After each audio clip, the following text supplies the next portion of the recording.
Hey everyone, welcome back. Today, I want to dive further into what's really happening between a practitioner and client during an energy healing session, and when does the healing actually start to kick in? This is part two in a two-part series. In part one, we talked about the healer's role and responsibilities. I'll drop that link in the description below if you missed it. Today, we're flipping the script and focusing on the client. In the last video, we covered how energy healers set up the stage, creating a catalyst for healing to happen. But here's the thing. They're actually not doing the healing. They're more like inviting you to step into the change that wants to happen inside of you. And this stepping into and embracing change is essentially the role of the client. When a client surrenders to that deep wisdom, the deep wisdom that is coming from the higher self, they then can move into a more enlightened state, shedding the part of themselves that is no longer needed or useful. Our higher self wants us to return back to our deep, authentic nature and is creating the path to do so. You know what's really cool about all of this? That deep inner wisdom is actually the one that is guiding the session in the first place. The practitioner is essentially responding to the client's deeper wisdom and allowing it to help set up the stage for a release to happen. Okay, so you're probably thinking that sounds way easier than it actually is, and you'd be right. We tend to live in our heads, and the trials and tribulations of life often create patterns that feel comfortable, even when they're not healthy. That's why I wanted to include the responsibilities part, because I believe it helps us to see as clients how we can show up more fully to support our own healing and expansion. Some of these responsibilities may seem obvious at first, but when you encounter them in your healing journey, they often prove trickier than expected. You will experience resistance, and this resistance ultimately becomes a part of the healing process itself. So let's get started. Let's get into this. The responsibilities of a client. Number one, keep an open mind. Number two, believe in your capacity to heal and transform. Number three, live in your growth. Number four, take responsibility for your healing. And number five, practice patience. All right, let's start out with number one, keep an open mind. In our Western science-focused world, energy healing isn't really taken seriously, but things are changing. More and more people are open up to these practices and beginning to explore what healing can look like beyond the traditional model. Some methods of energy healing might sound strange at first. You might be thinking, this is really weird or way too woo-woo for me. And that's okay. In the beginning, I was skeptical too. I remember started out feeling like some of the stuff I encountered was like way too out there for me, and that created a lot of judgment and resistance. But what I found was that in seeking the answers I needed in order to heal and truly expand, that woo-woo stuff seemed to be the missing piece that I needed in order to take the next step in my journey. Eventually, I learned that keeping an open mind while practicing discernment, which is extremely important, led me to places of peace, clarity, and self-awareness that I never thought I could have imagined. At the end of the day, you might ask, is this even real?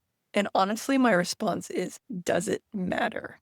If you are feeling more spacious, more grounded, more like yourself, if your life is genuinely improving in ways that matter to you, do you really need to verify the current paradigm to trust its validity? What matters most is your experience. Let that speak louder than doubt.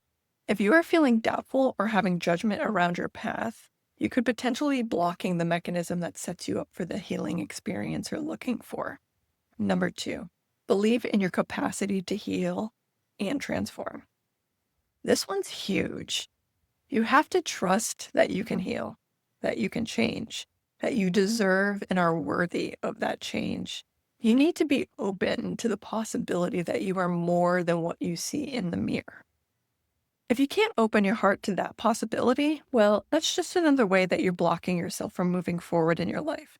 It won't matter how amazing your practitioner is, if you're not open to the possibility of your own expansion, you're not going to meet the moment when a shift wants to happen. Whether you know it or not, you already exist as an enlightened being. The healing process is simply about shedding the veils that prevent you from seeing and living that truth. And this can be hard, I know. I've had a few Reiki journeys where I experienced the expansiveness and power of my being in ways that did not align with the way I saw myself or my life at that time. Integrating those experiences were extremely difficult. Sometimes they took months. I didn't want to believe that was my truth. It felt too big for a world that often tries to control and deny us that truth. But fully integrating those experiences instead of tucking them away in a box labeled do not touch has brought me much more peace, joy, and excitement about this whole mystery of existence. The one thing I can say, again from personal experience, is that when you get the ball rolling, expansion becomes addictive.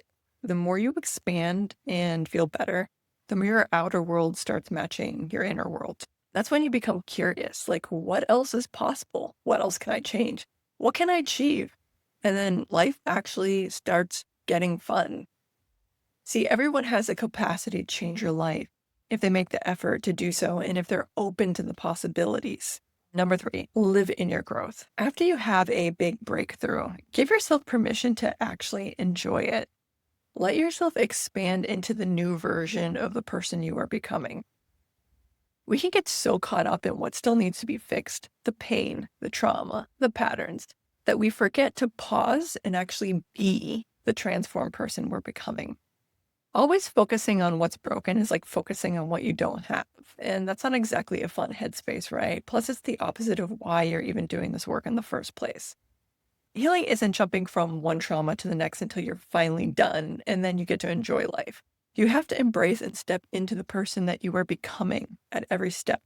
And that's where the real magic happens. That's integration. Number four, take responsibility for your healing. Let's be honest, healing is a lifelong thing. There's no magic wand that fixes everything overnight. That doesn't mean you need to see an energy healer forever. There are tons of ways to keep growing, such as journaling, meditation, therapy, long walks in nature, or just sitting with yourself and reflecting. All of these little things build upon each other. They create momentum for those big shifts to happen.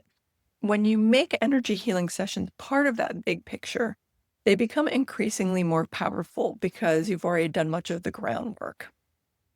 I've seen people who try to only depend on energy healing to change their life, and it doesn't really take them far. The people who really see the big energetic shifts are the ones that have been doing the work. Number five, practice patience. This one's tough. I totally get how frustrating it can be when you're not seeing the results you want, or when the same old issues keep popping up. Sometimes your conscious mind is ready for change, but your subconscious is like, nope, not yet. You still have way more work to do. And sometimes it's the flip side. Your soul is ready to take that massive leap forward and you're resisting it. And then you find that the universe has ways of backing us into corners until we have no choice but to let go. Either way, it's all okay. Healing happens in its own time with its own rhythm. Be gentle with yourself and trust the process. Everything will click into place when it's supposed to.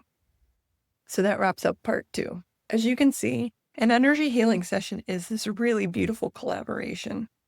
The practitioner holds space for your inner wisdom to come to the surface. And you, the client, meets the moment by saying yes to releasing old stories, attachments, and versions of yourself that aren't serving you anymore.